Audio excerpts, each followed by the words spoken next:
want a Chippy Tea. Chippy Tea, Chippy Tea, I want a Chippy Tea.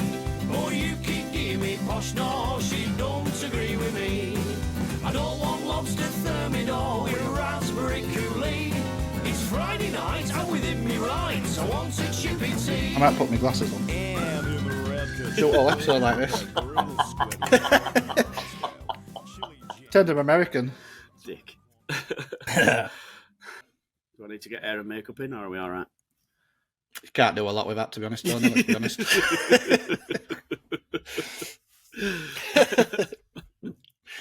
Right.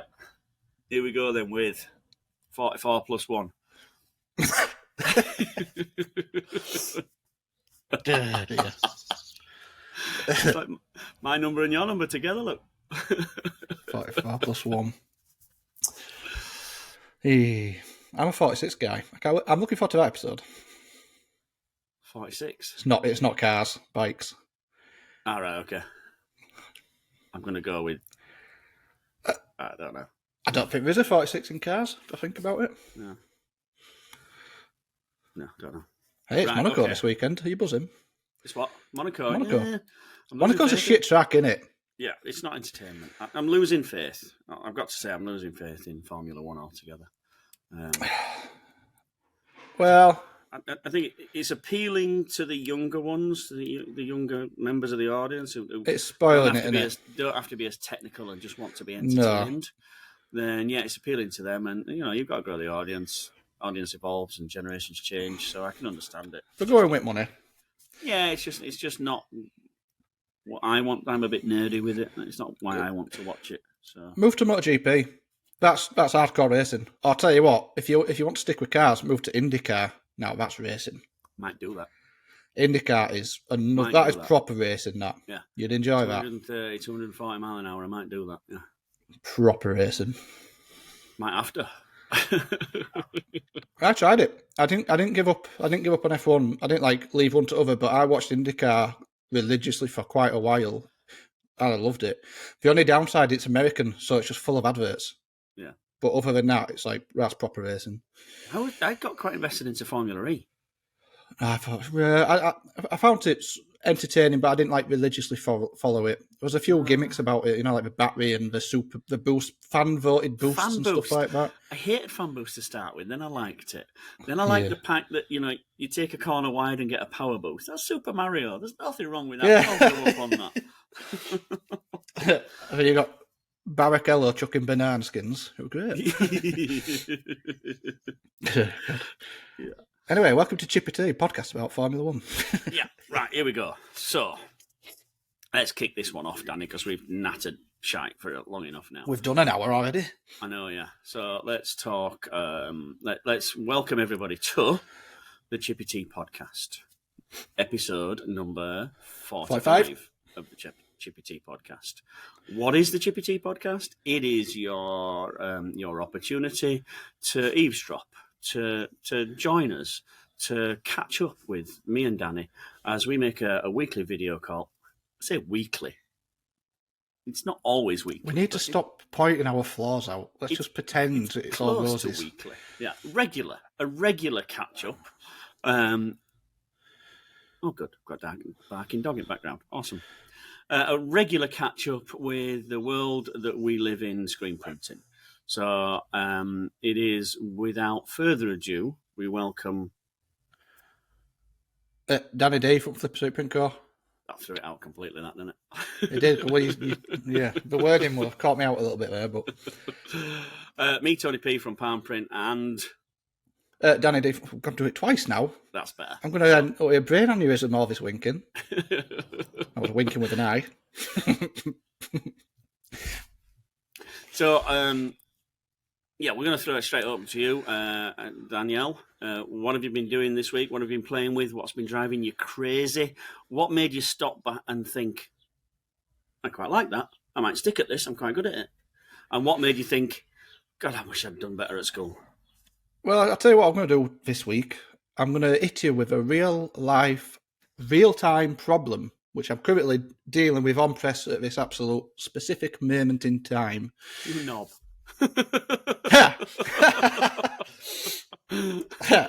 Don't do this to me. Go on, okay. Let's Well, it's a super. This is a very it's a one color print.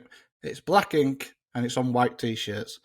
Somebody sent me a very old photograph of it's an Isle of Man TT racer, and it's his 100th anniversary of racing at the Isle of Man TT. And I've put together some artwork for this fella, and they're all going to Isle of Man this coming week. And there's a group of them going to be wearing these t-shirts just to remember his great uncle. And it's a very nice, touching story, actually. It's very nice. But anyway, so I've taken this old photo, bitmapped it, half-toned it, printed it on film at 55. Now let me just grab you show and tell. You didn't tell me you were doing a show and tell. Right, so this is a little test print. So here it is. Okay, yeah. So this here is a dirt road. Okay. Now you probably able to see this area around the bike. It's gone. It's not holding dots. It's not holding them dots. Okay. So this is at 55. I'm going to run it at 45, and I'm hoping that's going to improve the situation. I'll show you. This is when we should get John involved. Should do, really, shouldn't we? Look, come on, Vest. Here's a new film now. This is at 45. Now, my problem getting at 45 is I'm getting a diamond pattern, getting moire. So I've gone from one problem to other. So I need to fine-tune it a bit. Okay, moire is normally an interference pattern between two things, so it's rare to get it on one thing. Right. So normally it's the interference of this line and this line at this angle, and when they interfere, that's when you start to get the interference pattern. So it's a clash between two things. So what you're getting is probably not moire, unless you're ripping it twice. Well, there's potentially. Actually, let me just open that graphic. If you're applying a raster effect inside Photoshop at 55, and then you're printing it at 45, there's a chance you can get that clash. It's kind of over. To be honest, I can see it in the bitmap. Right. So it's a setting. It's just an angle setting that I need to adjust. So what angle do you use? Let me tell you what I've got it on. Hang on. Well, we got to start at the beginning. You're drawing it in Photoshop. Yeah. What's the resolution in Photoshop? 300 dpi. Sized. It'll be sized a bit bigger than the actual print size. Okay, so then you're taking that 300 dpi PSD file and you're running it through your RIP. No. Exporting it as a JPEG. I dragged it into CorelDRAW. You still got your taties that you're printing with. You set me up for that, you fuck. No, what it is, there is a vector element to the design, and I was just doing what I know best. So I've exported it as a bitmap or JPEG, dragged it into CorelDRAW. The photo is halftone, so I've bitmapped it, turned it into a 1-bit halftone with me. Actually, no, let me start again. Sorry, I'm confusing matters. Right. Designed it in Photoshop, 300 dpi, a big image, bigger than it will be print. Exported it with no halftones whatsoever, so it's just a black and white photo. Yeah. Curves adjusted, thinking, well, this area might want to come out a bit more, etc., etc. Dragged it into CorelDRAW, put my vector elements on top of the image. So there's like a little crown logo, which is vector. So when I send that, I don't want that halftone in. I wanted that as a solid 100, CMYK 100. Tried just running that through AccuRip. Now, AccuRip is set to 22.5 angle and 55 LPI. Bog standard basic, fits for everything. Yeah, standard. And that's losing a good chunk of the gravel road. The lighter areas, when I'm exposing them dots are just not coming through. So my next tactic, which I've just shown you, was to bitmap it in CorelDRAW So convert to bitmap, 1-bit bitmap, and then you choose your halftone settings. Printed it that way. And actually, that film's come out okay, apart from I've got the crazy hexagonal pattern. My next plan of action is to just change it from 55 to 45 LPI in AccuRip and just drag it, just send it through again, see if that solves that issue. So but I don't want to. We've got absolute shitloads of variations there.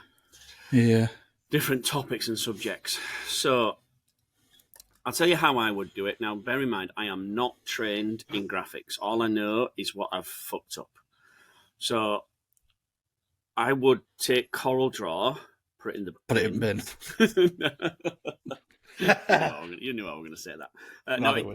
CorelDRAW, use it as a layout program, fine, okay, no problem with that. So in Photoshop, first of all, I would convert that image, save as a tiff. Right. I would save it as a tiff because when I drag that back over to my layout program, I can, certainly in Illustrator, I can recolor a tiff with a Pantone color, which automatically does my separations for me. Right. So I don't have to do the CMYK 100, 100, 100. So did not know that's what I'd first do is save my black and white drawing as a tiff. Once I've made all my curves and adjustments, bear in mind we know how much we're going to lose. We're going to lose 10%, so increase everything up by 10%, especially on black. So I would make it look crap on the monitor to make it look good on the screen. Yeah. You have to make it look heavy on the monitor.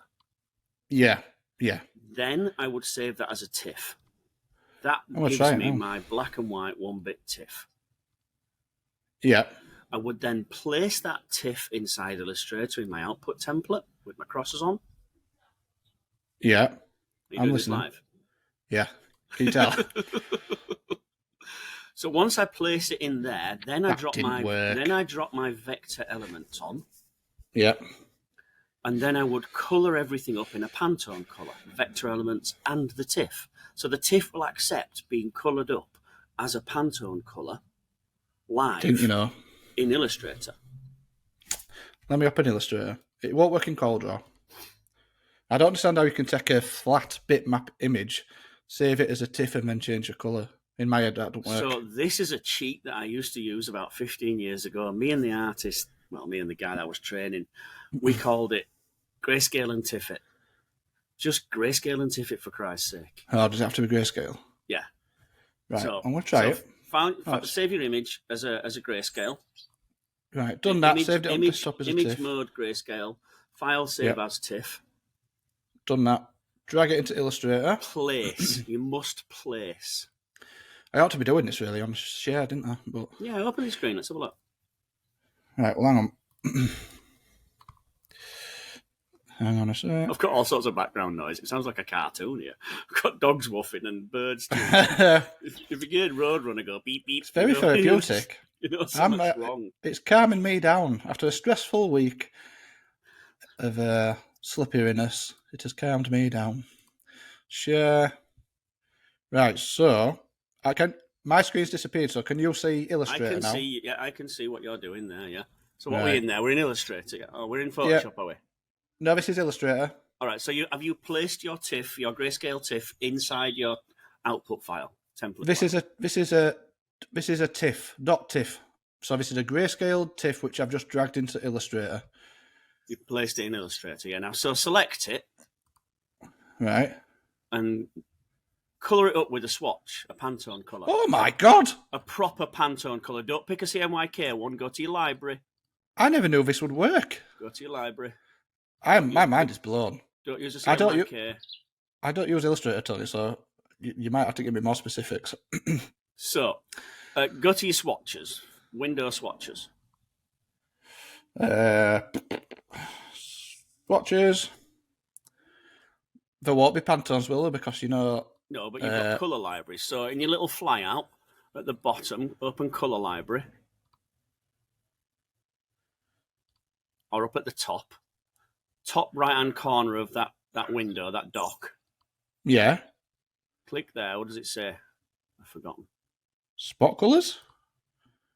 You see my car values? No, Oh. go. So it opens. You see that in that? You see there? There, look.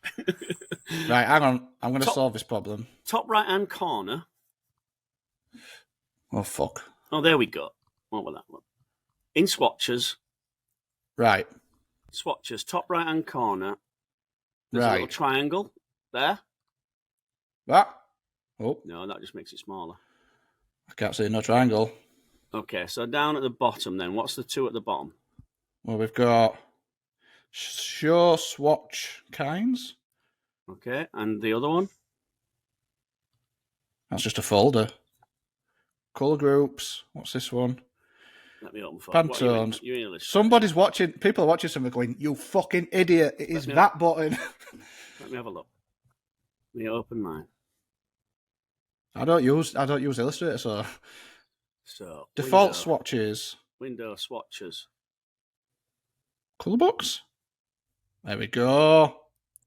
You got it? I think I've got it. There we go. These are Pantones. Right, so allegedly. pick a Pantone. I mean, you can pick Pantone Black Sea if you want, but if you want to see what's happening, pick 485. Whoa. Right, so you've coloured your tiff. This is a great cheat for a single colour black and white image. It's called Grayscale and Tiff It. If you can't be asked to draw anything, I'll tell you when we use this. You ever do a marathon shirt with sponsors on the back, and all the sponsors have been given to you as 72 DPI JPEGs? Yeah. And instead of redrawing them or trying to recolour them, we basically drag them into Photoshop, get rid of all the colour information by making it a grayscale, and then save it as a TIFF, drag that TIFF across, colour it up however you want. Right, so you've coloured your TIFF up. Yeah, there are going to be some people watching this going, I know. But there are going to be some people like myself that are going, whoosh. No, some I people did are not going know to this say, you don't existed. like that. John will be spinning. He'll be spitting feathers. So, you don't Johnny do it like Danny, that. you idiot. Send it to me. So, Yeah, John will be... strangely, he sent me a text about an hour ago saying, "Oh, thanks for all the nice mentions on the podcast." he's going to be deleting that message any minute now. Right, so now take your vector elements and drop them on top. You've changed the colour again. Or have you changed it to Pantone Black? Changed it to black. Changed it back to black. Must be a Changed it to an Amy Winehouse album. It must be a Pantone colour. This is why I would use red, so that I know I've definitely changed it. Do you remember where it was? Colour library. Libraries, colour book, default colour books. Fucking lost it, haven't I? Just go Control Z then until it comes back blue. There you go. Now take your vector elements, drop them on top, and colour those vector elements up the same Pantone that you've just coloured the TIFF up. Then the RIP will see them all as one plate and put them all together for you and output them all as one. Right, I'll try that. And you can see where it's disappearing around the dirt road. Yeah, it's very faint anyway. It's because the tonal value there is below like 5%. Yeah. So you need to throw more dots in there. Yeah. This gets into something that we've been just discussing all week in the little group that we have, which is, should I bother making a calibration curve? And the calibration curve is to catch the 5%. So when we drop below 5% tonal value, so that is out of all the white space, only 5% has dots in. And the other way is 95%. So out of all the dots, only 95% of them have dots in. These are the two areas where RIPs, output devices, screens, they all lose or gain some dots. So we have to use a machine to measure. So what we'd look at is, okay, in that, I keep pointing at screen like you can see it, in that area of dirt road, that tonal value might be 5%, and you can find out, I forgot now, but you can find out if you look at it. Yeah. So once you know that should be 5%, or you create a box and make it 5%, that's probably the best way. Yeah. You then output it, and you use a measure, a densitometer. Densitometer? It's an hard word. Densometer? I think it's densitometer. You then use, it's from like X-Rite. You will then measure what comes out of your your printer, your output device. So you know you drew it at 5%. Yeah. I'm listening. What are you writing? I was going to write where the fuck's it gone, but it's not keeping it. You can tell I don't use Illustrator. It is using it. You're just not colouring it up. I was just writing help. So all right. So let's say you use CorelDRAW. Okay, take your CorelDRAW, create 10 boxes, fill one with 5%, 10%, 20%, 25%, 30%, all the way up. So you've got your gradient scale. Print that gradient scale, then use a densitometer to measure each box. Right. And if you draw it at 5%, but it outputs at 10%, then you need to introduce a calibration curve that says, okay, if you get something at 5, make it 10. Right. So instead of you changing the design, you're actually putting a little piece of information into the RIP that says, right, okay, output everything as it is. Unless it's 5, then boost it up to 10. Bump it up. If it's 10, leave it at 10. If it's 15, leave it. And when you get to 95, bring it down to 90. So you do this within Photoshop, Illustrator, CorelDRAW. You do the curve map prior to it going into a RIP. The calibration curve is in the RIP. So without calling out AccuRip, I'm assuming you need a RIP with more tools available. No, it'll be you there. Can do it. It'll be there. There'll be a calibration curve set in there. Right then. But it's sort of unique to you and your output device and what you expect. The discussion we had was, where should we measure? Should we measure our output device or T-shirt? Yeah. Now, my argument is that you should measure our output device because then we can control the variables. By the time we get to T-shirt, there are too many squeegee variables, screen variables, pressure variables, travel variables.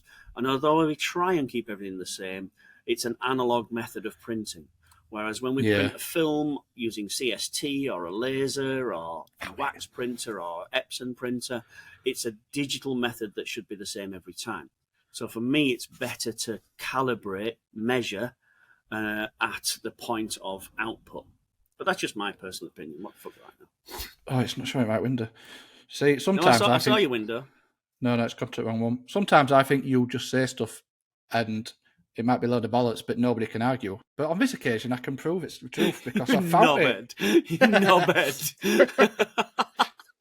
There you go. Look, perfect. At 0%, I did not know this existed. At 0%, you want it to output at 0.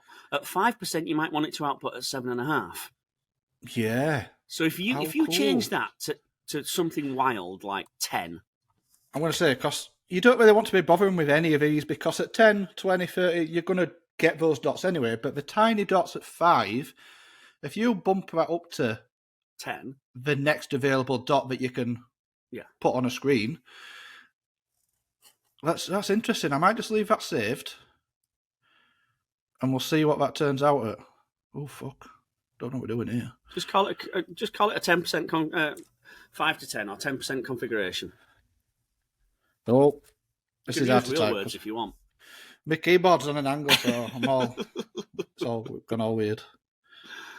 Put a massive disclaimer in here. I am not trained in any sort of graphic stuff. This is purely trial and error from my point of view. Yeah, well, listen, I've learned two pretty interesting big things in this episode already. Grayscale and tiff is a great cheat. It really that is a right cheat.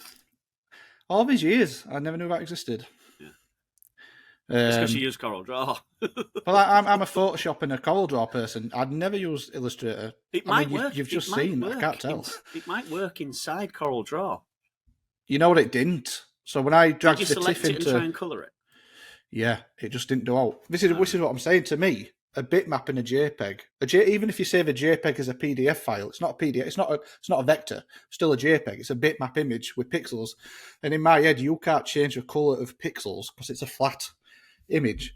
So JPEG, that is a cheat. JPEG is lots and lots of different coloured pixels. So when you try and change it, it doesn't know which ones you want to change. Yeah. A bitmap is very similar, but the TIFF, a 1-bit bitmap TIFF, means that everything is either black or white. We've got rid of all the colour information. There's no dodgy bits. It's either black or white. And then if the percentage changes, we just use the grid. So imagine an 8x8 box. Yeah. And you Black, grey, one grey, box white. is 10% filled, one's 20% filled, one's 8% filled, and that's how you get your shapes and tones. Yeah. And so when we know that they're all black, Illustrator has the option to make them all a Pantone swatch. Whichever Pantone swatch. And it doesn't matter what you colour them up, because you can, as long as it's a spot colour and not a global or process colour. Yeah. And that setting is in the when you create a new swatch. So if you created a new swatch, you can name it as Danny's Pink, and then you leave the colour values as they are, but you change it from process colour to spot colour, and it pops out the rip. Yeah. As a separation. And that's how we create underbase and highlight line. Yeah. I love it. I'm very impressed by that. Tip, I didn't know it. I do things the easy way, I give it to John. But when I do things the hard way, I've been going the really long way around doing it in Photoshop, and so that's a nice little hack. Is that I'm impressed by that. But I'm also really impressed by the curve, because now theoretically, you can, if you can hold 10% dot, 10% black as a dot on the screen, if you can expose that on a 90 mesh, if you set your curve to bump anything below that up to that, you can't lose dots, theoretically, That's it. That's the whole idea behind the calibration curve. Simplified love it. For even me to understand. All these years, and I've only just found that out. Well, it can get really complicated, and you start talking to people that own the rip, and to start talking to people who understand the dots, and they blow you away with bullshit. One in particular, we all know who he is. Bless him. I'm Mark. But if you start talking to Mark about dots, we all know who he is. There's nothing he doesn't know. But God, he can talk about them for hours on end. But he's been doing it since 1980 blob. Do you know what I mean? He's been involved in dots and calibration and tone and rips for as long as you can imagine. So it's like, somebody talking to you about T-shirts. Yeah. It was a fairy. It was a fairy, yeah. I think it was, yeah. I wonder if, I don't think you have them in America, do you? You don't have fairies. You probably got a few fucking fairies, but not the little fluffy things that float. Stop it! Stop talking. We're gonna have to have a hand signal, aren't we? Fucking shut up! You've crossed the line again. Oh God! Right, so where you been, Tony? Because a little fairy tells me you've been to see a listener offered in United States of Germany.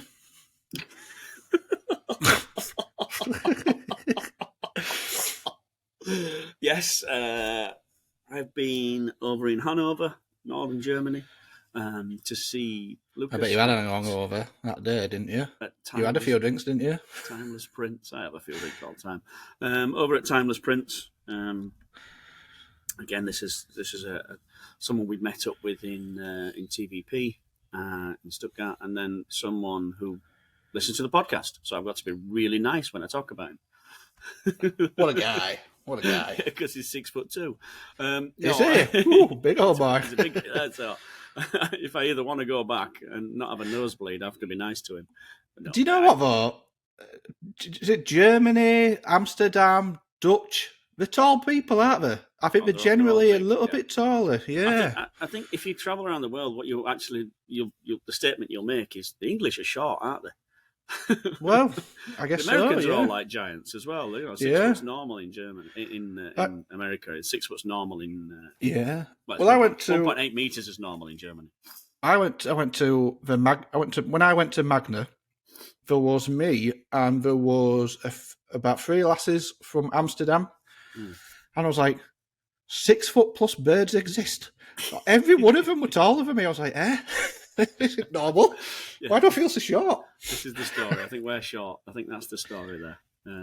So yeah, I went over there, helped the guy. He's got some staff changes. Same story we see all the time. Staff changes, wanting to improve, wanting to get better, wanting to learn new techniques. Water-based and plastisol, so not solely water-based. 2 rock machines. Some people think that I will burst into flames if I touch a green machine. It's not true. I teach people how to print. It's like saying that a driving instructor will only teach you if you buy a Fiat. The driving instructor will teach you how to drive a Fiat, and he'll teach you how to drive a Porsche or BMW. It's driving. It's not limited to one tunnel or one channel. And you'd be crazy if you said, "Oh no, I only teach people on MHMs." I love the MHM; it's my favourite machine. If anybody asks me which is the best machine, it's the MHM, but only because of the features that make my life easier. It's a personal choice. If we all like the same, we'd all be driving the same sort of car. So I've just been looking at a rock. I'd tell you something. So if you look at the various brands and you look at the price point for a new machine, I was pleasantly surprised by rock pricing. I don't know. I tend not to get involved with pricing, and I should know because I go all over. But it's sort of like if you're buying a machine based purely on price, you're not going to make the right decision. No, well, because they're all within a ballpark. Let's say they're all within a roundabout. I'm talking about a 10 grand ballpark. They're all within. There was so you can get a green machine or you can get a red machine, and the price difference is double. Yeah, but I think there's a big reason for that. If you look at the red machine, it's all electric. Well, the all electric can be good if you're on solar power. But if you've got little children on treadmills powering it,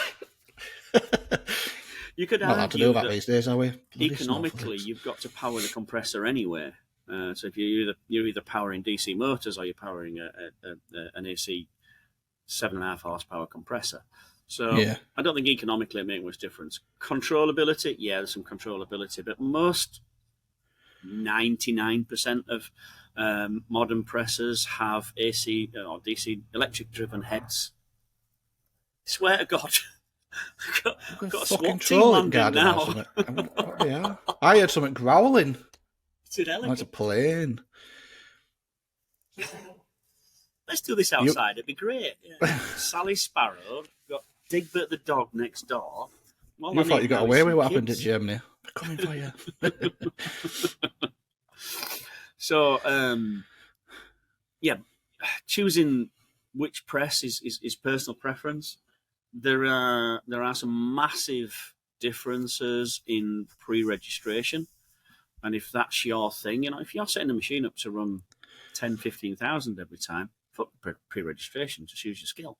But if you're setting up a job every 200 or 300 prints, then you need to be looking at something that's going to make that quicker, not easier, but quicker. I think the way this rock that I've been working on this week had pin registration. Oh, it did. Right, I didn't realise that was a thing. Yeah, actually, is that a newish thing? Because I think they've got the new laser thing, haven't they? It's not a new thing. The pin registration system on the rock has been around for a while. If you know our guys at Merch Ops, hi Bryce, they had the pin registration from rock. They couldn't get along with it. It wasn't accurate enough for them. I don't think it's changed much, but it basically only uses 2 pins, whereas everything else either uses a 3-point system or a 4-point system. This uses a 2-point system. So in my humble opinion, you're losing a little bit of accuracy when you only use a 2-pin system. Yeah, that would make sense. It's just got 2 pins. With 2 points of contact. 2 males and 2 females at the front, and the back is free floating. I'm going to say you've got room for that action. A little. But I mean, they were using the pre-reg system, but also they didn't have a CTS anyway. All right. So they're using there's films. no way to gauge the accuracy of it because we've still got the squishy thing in the middle, which is Lucas set in the films. So depending on how much beer me and Lucas drank the night before, depends on the accuracy of the spinning of the films on the crosses. I hope you was placing them on these. Fresh printed. They are Chippy Tea beer mats. They are in the wild. The first one's out not in the yet. wild. Oh yeah, you took some. I've got a stack to send here. Yeah, the first one's out in the wild, in the canteen at Timeless Prints. He bought a brand spanking new fridge and the first sticker. Chippy Tea. Chippy Tea podcast. Oh, I feel so proud. Yeah. It's like when your first child Goes to primary school. And you Don't can't worry, wait. we're going And you with got that. rid of I'm little gonna let you bastard. go with that. I'm going to just let you run with it. Yeah, so we were using the pre-reg system. We were zeroing the press. You've got one sort of large machine and one small machine, so they use slightly different techniques. But still, still getting good results, throwing shirts on and off, using discharge, using high solid water based, and using multicolour wet on wet. So this is... I was going to bring this up, actually. I was looking... This is an interesting topic, I think. Oh, yeah? Yeah. Because I feel like... Yeah, go on, sorry. Multicolour wet on wet. We fall into two categories, with a base and without a base. Right. Without the base, the perception is that it's difficult. You have to flash everything. It's difficult. You have to flash. This was a great decision I made, wasn't it? Let's go outside. I've got dogs in the background awesome. now. Oh, fuck. Like a David Attenborough episode. So, as usual, there's always a nemesis job waiting for Tony. Yeah. Do you know, let's get it's Tony called in. the Sunglass Hut job. When I went down to the place down south somewhere, that it was like, we'll save the Sunglass Hut job for Tony. Yeah. Custom clothing. Right. And it was a horrible job that nearly broke me, and I looked like a toddler that had all his toys taken away from him when I finally completed the job. Even though I completed it, it still basically drove me insane. And true to fashion, Lucas had saved me a couple of those. So awesome. Bless So him. one of them, he said, I've got an 8-colour water-based Magna HB job to do. And I thought, I wonder how much a flight is back home. Well, is the HB not designed for wet on wet? I feel like was the ink almost specifically made for wet on wet? I feel like that was sold to me in that way. Or maybe I've got this mixed up. Yeah, I like to. It's not really designed for it, but I like to use it instead of Aquaflex on the base, because Aquaflex is a bit sticky and a bit rigid and dries in a bit quicker. And HB's in the middle, so you've got low solids, medium solids, high solids. HB's medium solids. Yeah. FF is low solids for fashion and soft stuff, and Aquaflex is high solids. So, Right. we're in the middle. And Yeah. whether you're supposed to use it or not, I don't know, but I think you just get a little bit more opacity, a little bit more usability on a base. On an auto, it's different on a manual. So anyway, I'm really not looking forward to this 8-colour job with HB. And he showed me the visual. It was on white shirts. Okay, there's no base. Oh, well, my life just got easy then. What do you mean? So we just do it wet on wet. Well, what about the flashers? We're not going to turn them on. What do you mean we're not going to turn them on? We're not going to. Why would we turn a flash on a white shirt? On water-based HB, it's designed to print wet on wet, like you just said. And, we get everything right. It's just going to run like a dream, which it did. 2-colour, multicolour blend, 8-colour, both sides, different designs, multicolour blends, worked really, really well. So what do you do different? You literally just chucked it on press as you normally would. You just didn't press the on button on flash. Just put it wet on wet. Oh, with the subtle changes, angle. Lots and lots of subtle changes. So a lot of my time at Timeless is spent on, a lot of my time when I go anywhere is spent on the theory, the education of our choices. Our choice of our 5, now 6 actually, 6 hills that we die on every day as printers. The graphic that I use has these listed as sliders. So if you slide one up to this side and another to this side, we can almost get the same result, but we've got to graphic equalize a balance.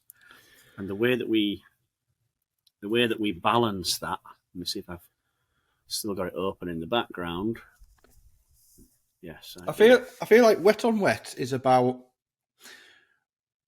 the screen print fundamentals, having the knowledge and knowing which fundamentals to use. Jealous. But it's not forgiving. So whereas if I've on a manual and I'm printing something with a flash, I can get some of those fundamentals wrong. So this is my version of how we balance. So first of all, we take the mesh, and if we have the mesh here at 43, we're on the side of opacity. We're not on the side of detail, so we make a choice of mesh. We make a choice of blade. We make a choice of speed, of angle. Do you know what would be really cool? If you could get that graphic and every time you move sliders, the others reacted in the opposite direction. You know, my son's a coder, and I asked him to do that, and he told me to fuck off. Just ask ChatGPT. I'll do it for you. I'm actually gonna. And what I want is the opacity to get brighter and the detail to get thinner as it happens. Like that. Yeah. Anyway, so using that sort of graphic is the education of what choices we make before we get to press and why we make them. Not just some random old guy in a big flowery shirt coming over and saying, always use this double-edged blade here because I invented it and it's awesome. It's a slight dig to someone there. If you're clever enough, you'll guess who that is. You won't. Went off my head. Awful dig. But actually explaining we what are happens bitches, if you use aren't a we? soft, a medium, a hard, a 65, a 65-90, a 75-90, all these different blades. What happens when we change all these mesh counts? What happens when we change all these angles? And the secret to it's not even a secret. If it was a secret, I wouldn't tell anybody anything, would I? Keep it all to myself. It is on a wet job like that. The person who's done the artwork, the John, if you like, has separated everything into a channel. He's changed the strength, opacity, curve, value, brightness, all that inside the Photoshop, and he's set it. And he presumes that you will output every one of his channels, every one of his channels exactly the same. So that's where we start from. We start with all the same mesh, all the same blade, all the same angle, all the same speed, all the same pressure. And on a machine, we can do that because we can give it an analog value. So that's where we started from. We started from a point where all the colours were equal. We took a strike off and we said, right, okay, we need a little bit more green. So we'll increase the amount of ink coming through the green channel screen. And then we'll get the balance of what we think is right. And then we run with it. And it ran a dream, That's what it's designed to do. But if we make one bad choice, so let's say we didn't have enough 90s, so we made one on a 62, straight away that channel is now longer. That channel is now double strength. So we now have to use other options with a harder blade, straighter edge, faster, less speed, all these different things, and we're all over the place. If we start from a constant, same mesh, same blade, same speed, same pressure, same angle, then at least then we can take a judgment and go, right, okay, I need to just boost this channel a little bit. Basically, you're taking the curve and you're increasing the curve in Photoshop. But you're doing it on press. When you think of your screen as a channel, then we can do it like that. Yeah. And that's what we did and ran it, and it was beautiful. That was on directly onto cotton. Always different rules for directly onto cotton as there are for directly onto a base. Yeah, on a base, totally different. So what would you adjust on a bit? So if you're putting it onto a white base, what would you adjust? The amount of ink that you're putting down, you want far less, I should assume. So on a base is the one thing that everybody struggles with. So wet on wet, round once, with one flash, up to 10 colours, is the holy grail. Yeah. And what I do when I go to a shop is teach them how to do that. Irrelevant of the design. We want to be able to do a 10-colour job, of which one is a base white. We've got base white, flash, 9 colours. Yeah. And a lot of the places I go say it's not possible because we get the ripple, we get the bleed, we get smudging. So we end up what we call multi-print or revolver mode, where it goes round once, flashes everything, goes round again, flashes everything, which is basically like a manual carousel where everything's dried. In which case we can get away with murder because we're not having to deal with wet, sticky, smudgy, spreading, thick, picking off ink. And the way that we solve that is we get Tony in and you pay him a fee. No, it's no secret. The way that you solve that is progressive angles and squeegee hardness, so that all of our decisions on press, all our decisions pre-press, are geared towards protecting that wet ink, which, let's face it, the first colour is going to get hit 8 times. Yeah, so it's going to we lose selectively capacity. choose which colour to put first, because we know it's going to get hit 8 times. And then we selectively choose our blades, our hardness of blades, the position of the colour order, and where we can put another flash if need be, or if not, where we can change the angles and pressures. And we progressively start hard and finish soft, just like in life.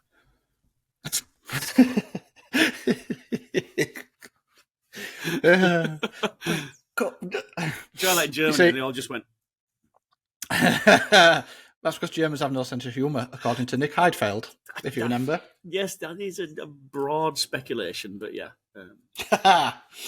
This came from a German F1 driver, so it must be true. I know, yeah. That wasn't racist. That was he said it. I'm not racist. Some of my best friends are German. Yep, okay, you're in deep now. It's time to stop. Quick. Oh, God. So I think you could summarise wet on wet as you need to be knowledgeable and have an understanding of the 5 hills, if you like, the fundamentals, Yeah. and you need to strictly apply them. Yeah. You have to apply the variables, because whereas on a manual or an auto where you're using flash as a get out of jail safe card, there's a little bit of leeway in those fundamentals because you've almost got a cheat code. You can get away Whereas if you're putting wet on wet, you catch those variables have to be bang on, otherwise you're going to have pick up or you're going to have bleed. Yeah, but essentially, all you're doing is playing basics, fundamentals. Sorry, yeah. If I go into a shop, I count the number of flashes. Yeah. If it's a high number of flashes, the skill level is generally low. If it's a low number of flashes, the skill level is generally high. Let me ask you this as a counter question. The benefit of printing wet on wet is that you are increasing production speed. But are you doing it at a loss of quality? Because you are taking some of that ink away. Like you said, if you're putting an 8 colour, if you take a design and you print it wet on wet, and then you print the exact same design using flashes between colours, which shirt looks better? Are you saying they will both look exactly the same if you apply the correct fundamentals? Or are we doing wet on wet just to purely speed up production time, even at the loss of 1% or 2 quality? The goal is to make them look exactly the same. Yeah. And a lot of people say it's not possible, but when I go into a place and prove it's possible, then they question why the fuck they were flashing everything in the first place. Right. So if we make the correct decisions before we get to press, we can make it look like we flashed every colour. Yeah. The machines, the process, the theory, the idea of printing a multicolour print is based around the assumption that it will go around the press once and will be printed wet on wet. That theory has changed over 25 years when the skill level has dropped and the availability of bigger presses with more spaces for flashes has been made a reality. In the beginning, you would not dream of having a 6 flash machine because the heat generated is just too much to cope with.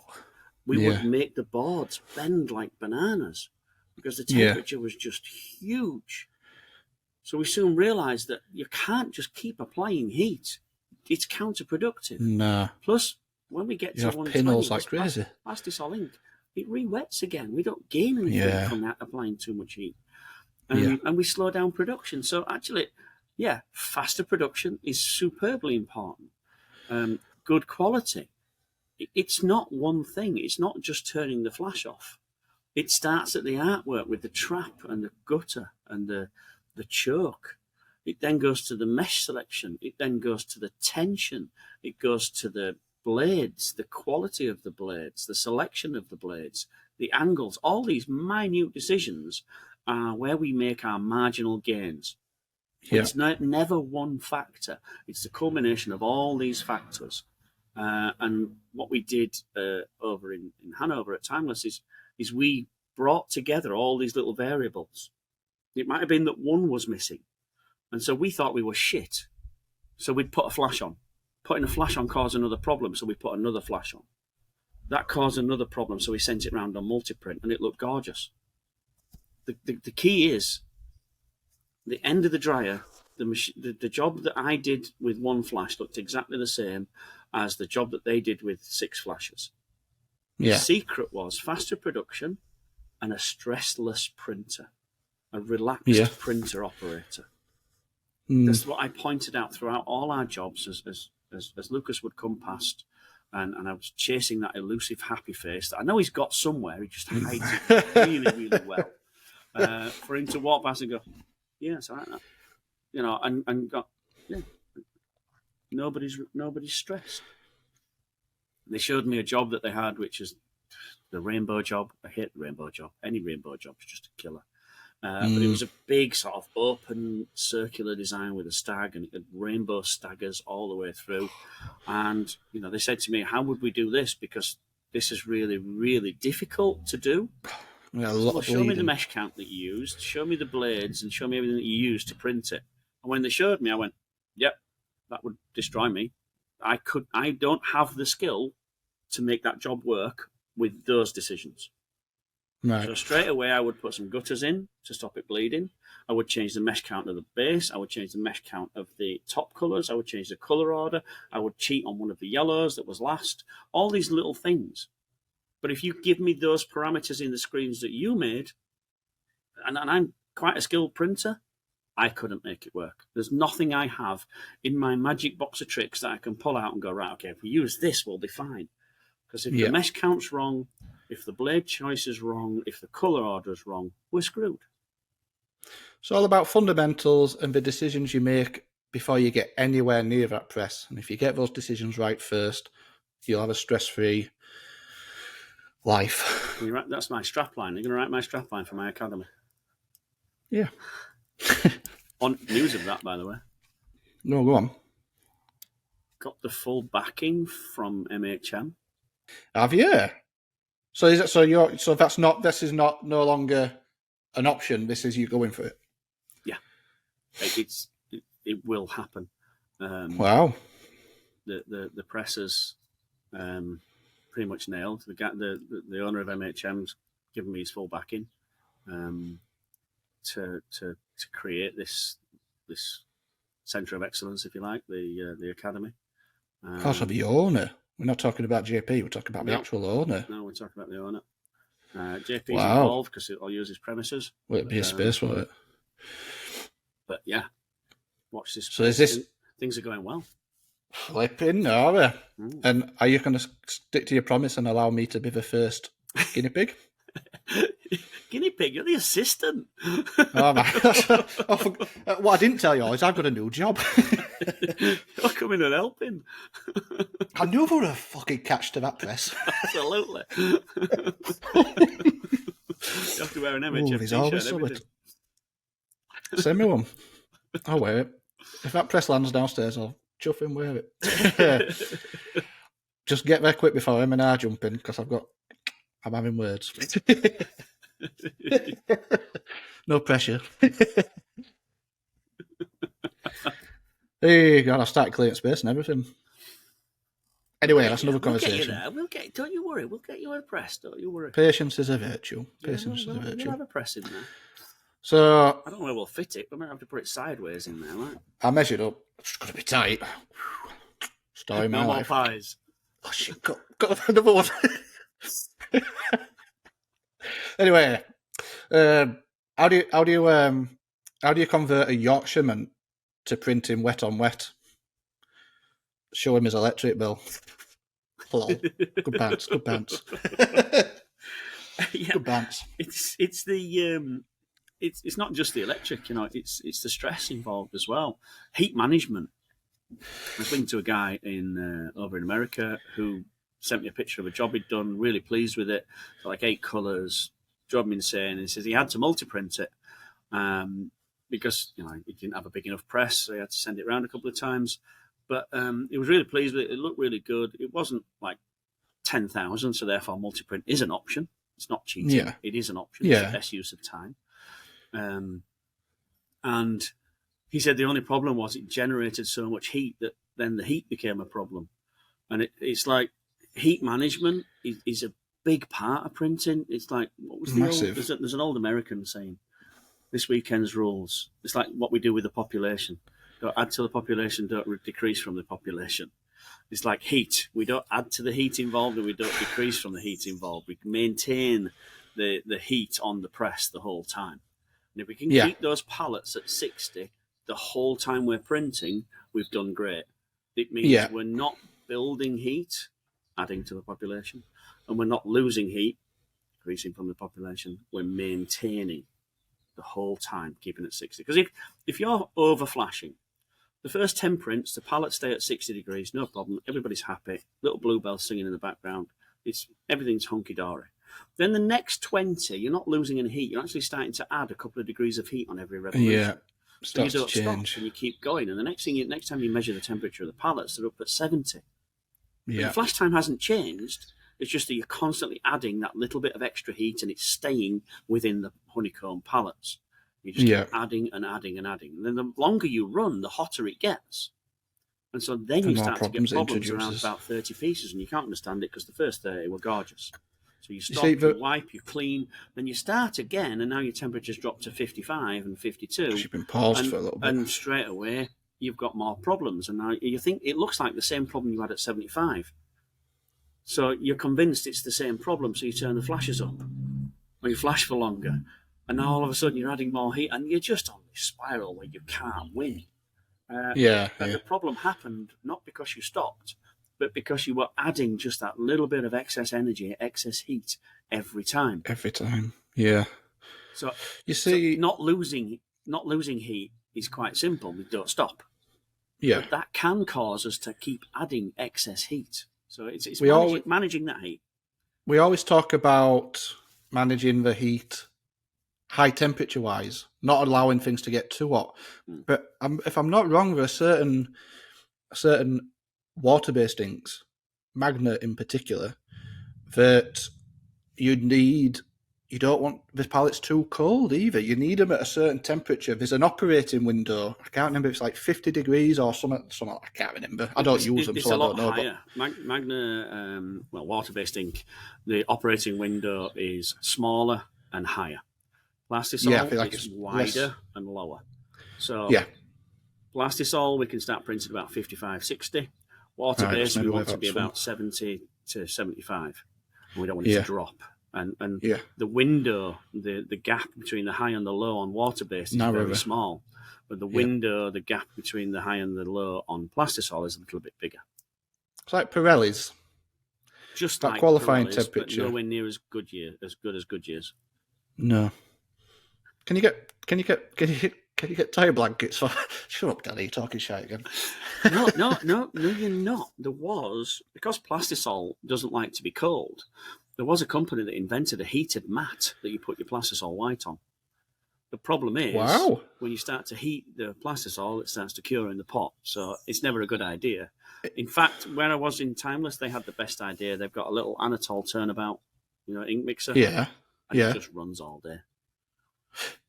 Yeah. 25 I want one of them at some 25-gallon tub just running all day, nice and slow, constantly turning the ink over, which meant every time they went to the pot, they got a 1 litre pot, filled it up out the 25, and then used that on press.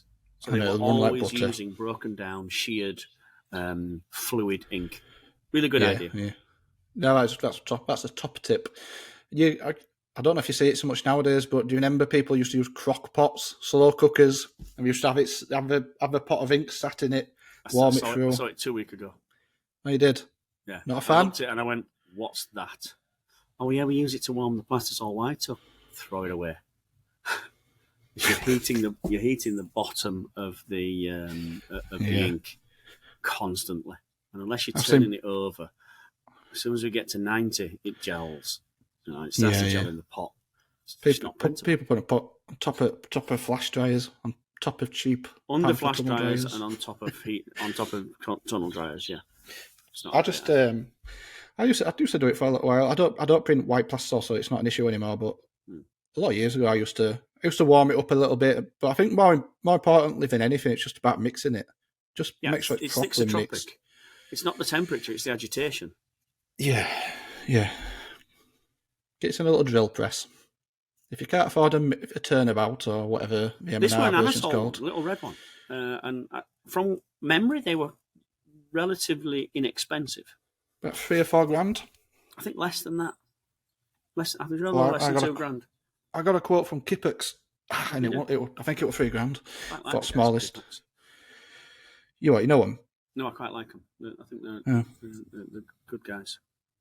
Yeah, they helped me out actually. I had a little flatbread vacuum bench, which I basically nicked out of a skip. Flatbread, yeah. Of tomato and bruschetta. I was just telling you my dinner. A flatbed vacuum bench, which I nicked out of a skip, and sold it for $1 grand in end. But anyway, I just refreshed the old press with all the little clamps and everything into a Kippex that got me all the bits of it, because it was like a super old. It had like a little metal plate on it, and I could just make out the word Kippex underneath all the ink. So, yeah. Because we're not too far away from us, ever. Huddersfield? Yeah, that's what I thought. Not too far. With a H. God, I've been out country too Huddersfield. Huddersfield. I don't know about you, but when I come on here, like I start pronouncing Hull. I don't know if it's like a subconscious, I don't want to get caught out, so I accidentally pronounce it correctly. We're working on your my vocation. Yeah. Ooh, fuck. Hey dear, knocking my microphone. I'll have it shut. So overall, a good, successful trip. Yeah, really good. Met a listener, had a good time. Met a listener, had a good time. Dropped some Chippy Tea merch, and got some really good feedback on the way home last night. Horrible journey home. I managed to fly into Heathrow on BA on the same day that BA's IT system needed turning on and turning back off again. And it was absolute chaos. How often do you have a... It's like somebody's gone in the BA server room and gone, what does this do? And turned the fucking thing off. So there was no app, there was no check-in, there were people complaining. When I landed at Heathrow, they said, okay, we have got your bags, but you're going to have to wait 2 hours minimum for them. And then when the people were leaving, their bags had been put on a plane, but they couldn't take them back off, but they couldn't fly the people. So there's about 2,000 people in the baggage hall going, where's my bags? And all BA could say, well, they've gone. Shit. They're in Tenerife. And I was like, well, I'm not in Tenerife. So yeah, your bags are. Well, can I get them back? No. It'll take you 2 weeks. It worries me a bit. You just hear no but horror stories about flying, don't you? I'm sure it's 9 times out of 10 fairly okay, like getting on a bus. But you only hear the worst of things, don't you? It's luck. I lost mine for 4 days. Lost my baggage for 4 days. That's when I realised. I went to Walmart, which is like Asda, and bought the entire contents of my suitcase for 50 quid. And that's when I realised I have no fashion sense whatsoever. That's not bad going, is It's it? just Gildan black t-shirts and a pair of jeans. Yeah, I don't know. I was gonna. So I've been looking at Italy. The hotels are fucking expensive. I'm struggling to find an hotel for less than 500 quid. I've just looked at the flight, and the flight is 60 quid there and back. Oh, the flight's now. The flight's not a problem. I can go buy that for next to no, but like it's the hotel. Well, we'll go a little bit further away from the place then, and factor in an Uber every day at 20 quid a day, and then. Do you think that'll bring it down a bit? Look at it that way, yeah. Yeah, because I you know me, I don't travel, so I don't know what I'm doing. So you showed me flights, and that's all sorted. And then I got my bird to look at hotel rooms, and she were like, "Nah, these are expensive." And she's not coming. I'm off on my own. Or if I do go, I'll be going on my own anyway. And if I can find an hotel, so Expect to pay a couple of £100 a night. yeah, I'm happy to pay a couple £100, but like not 500 Because you're quid. in the centre of Milan, it's a Maybe I need to be a bit further away then. yeah, and then factor Is in it- the travel costs. Italy's just had a bit of bother with floods, isn't it? Haven't they? Is that an issue? Do you think? Who was having a fight out in the garden? Is that your batty neighbour? Does that show up? I'm doing a podcast here, love. Shut up. It's not the best idea to do it outside, were it? Anyway, we're here now. Hey, dear. You're committed. You're committed. Yeah, we're committed now. Yeah. I'll get my bird to have another look, so we'll leave Have that a as a look, maybe have a still. look at Expedia, Booking.com. Booking.com's good. You get all sorts of deals on stuff. Yeah. Depends what you're after. But Aye. I think if you have a look at Booking.com and broaden your search a little bit and have a look at whether you can catch a train in or a taxi in every day. I've stayed like 20 mile out before because the taxi was 30 quid a day, but it was an extra 400 quid a day to stay in the centre. So just factor it in and factor your travel time in. All right. I won't write it off yet. I'll have another good look before I do. It would be nice to go. I'd like to go to a trade show one day. I've never ticked that box, so it'd just be nice to do it. So I'll see. Long Beach, January. Start saving now. Well, I'm going to say if this all falls through, I mean, Long Beach is a hell of a journey, but if you sort of chip away at it through a year, if you get it booked now and you sort of factor it in. If you book a flight now, you'll probably get to Long Beach for about 500 quid if you book it now. But if you do a changeover in the middle, if you're brave enough to do a changeover in the middle, you can get down to about 3. I've flown back from Long Beach for 175 quid before. Wow, not bad. Thing is, I guess if you book it now and you write that expense off, but then you just chip away at it through years, put it in an account, and say, right, I've got to pay this off over 12 months. Now, is it? You know what I mean? No, it's not. No. Just sell a couple of extra t-shirts. Right, we'll see. So what's your plan? You're back home. Are you back on road anytime soon? So I've got a job booked next week. I'm not sure we covered this. I'm not sure I should cover this. Is it confidential? Dilemma. So this is a customer who is notoriously slow to pay. So for the first time ever, I've issued a pro forma. And so, Tony, I promised you I will pay you, all right? Just give me a chance. So my dilemma, because I'm such a nice guy, is do I do it anyway and trust the guy, or do I wait for payment and possibly not work next week? I don't know. I'm stuck. I've got such a sort of faith in human people that I can't think that anybody would purposefully go out of the way to not pay or to owe someone some money. But I'm also a realist. There are some dickheads around. So dilemma at the minute. Right now, this very moment, I've got a week to myself next week. And if the pro forma gets paid, I'm working 2 days next week. Then our life gets difficult, Danny. back to the US. Well, isn't it? It's Italy, Canada, America, with no time in between at all. How long's that over? I literally a month, 2 months? Back from Italy on one day and fly to Canada the next. Then I fly from Canada to America, and then I don't come home from America until after the end of August. Christ. So I basically set off for Italy on June the 7th. And Yeah. I'll get back till end of August. So, By which as much time as it's... I will have done my run. Oh, shit, yeah, there's that as well to factor in.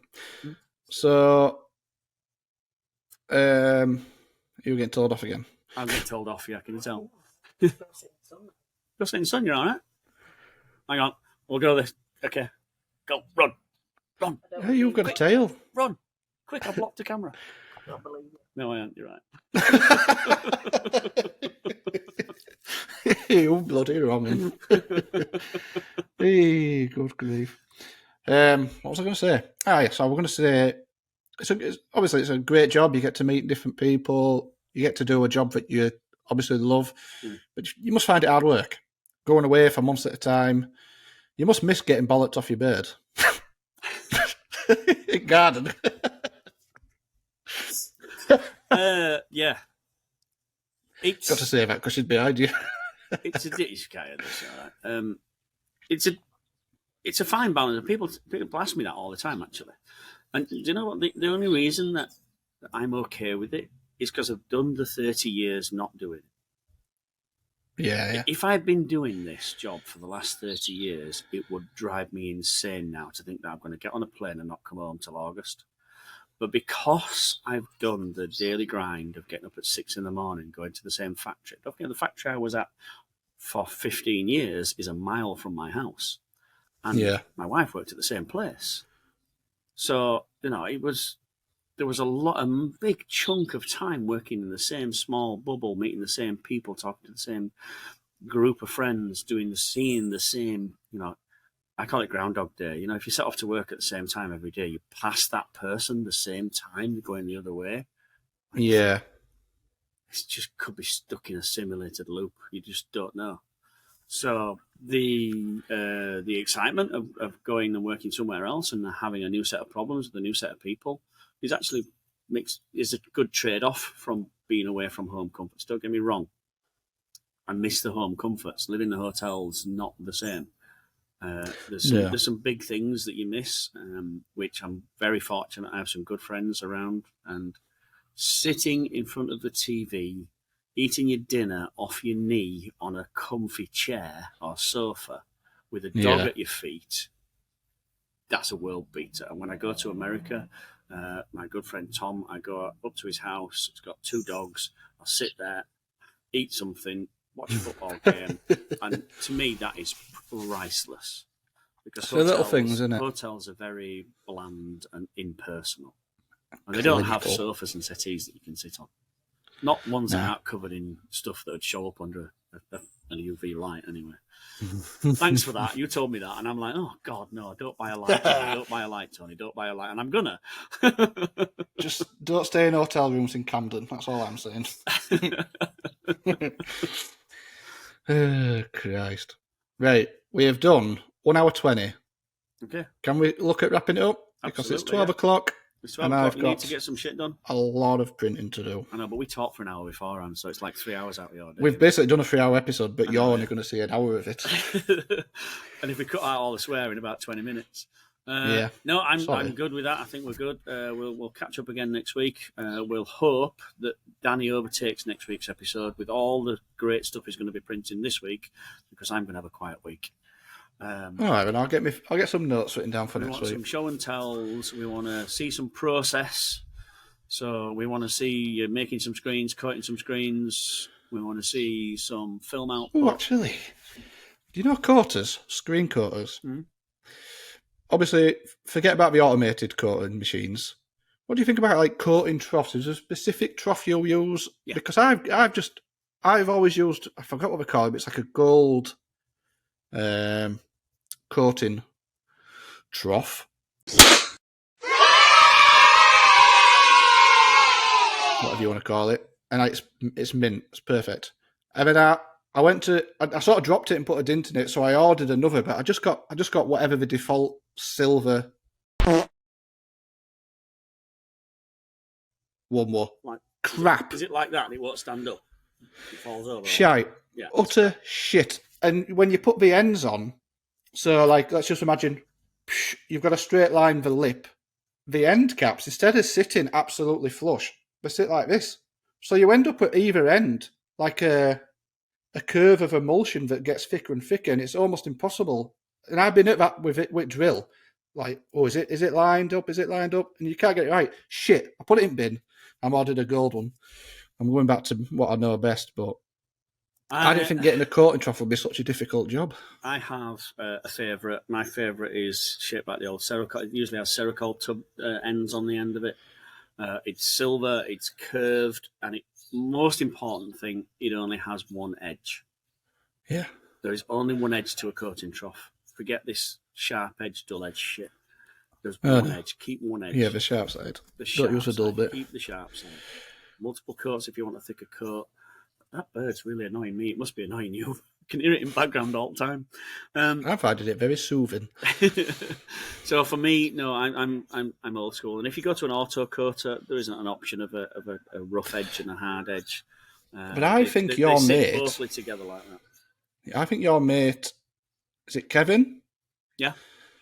I think he would argue that, because I'm pretty sure, I might be wrong, don't hold me to this, but I'm pretty sure I've seen a video where he has mentioned using the round edge of a coater. Absolutely, and he will.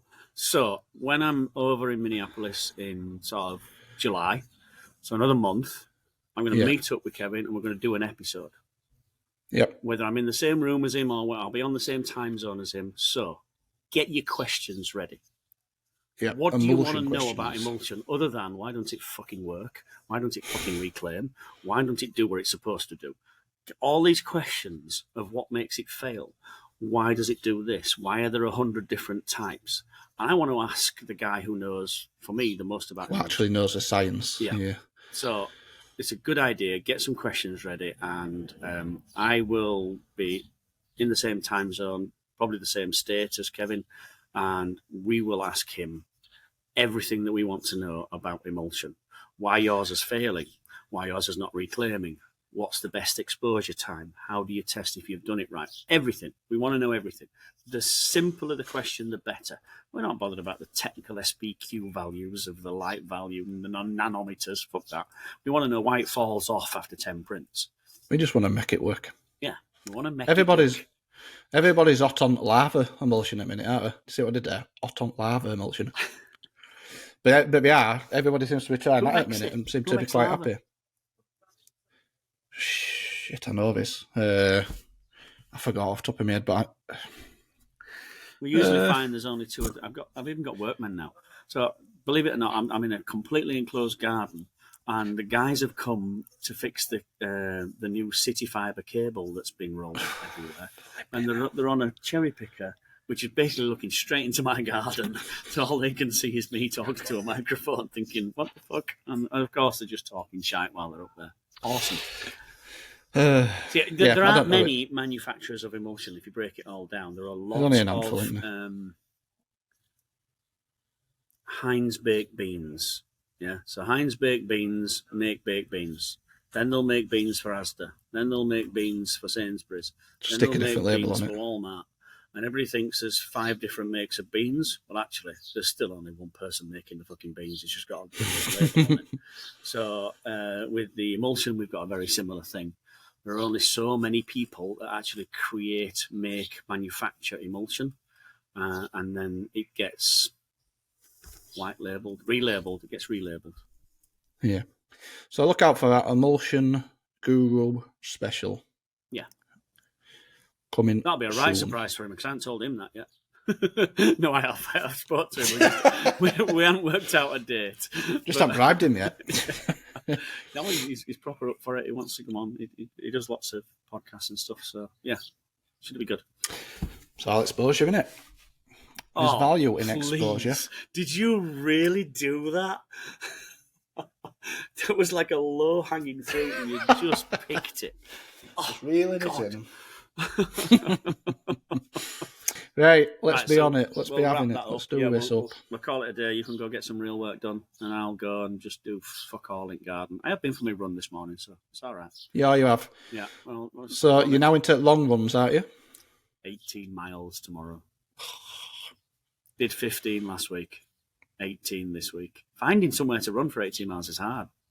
It's not easy. It's a long way. You do a lot of laps.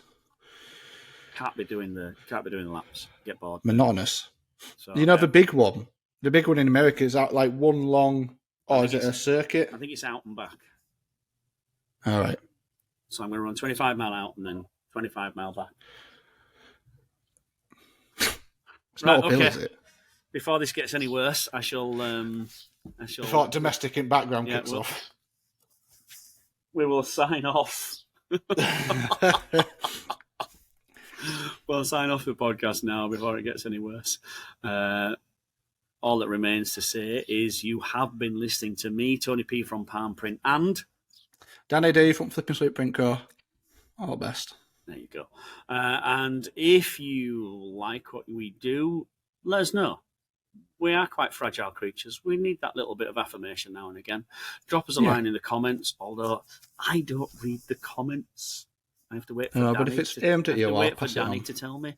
So absolutely DM to Chippy Tea official Instagram, to Danny merch printer now, are you? Something else at your title on Instagram? Now. Flippin sweet. I don't know. I changed it. I think I've just changed it to flip printer or something. No, that's the name. The username is Flippin Sweet Print Co.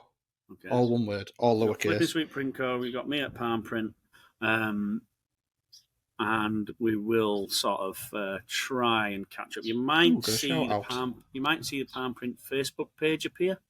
It's not going to focus, is it? No. John tagging us. All right, okay. Can't see, it's too dark. We've actually got a comment. You keep signing out and I'll tell you comment. Okay.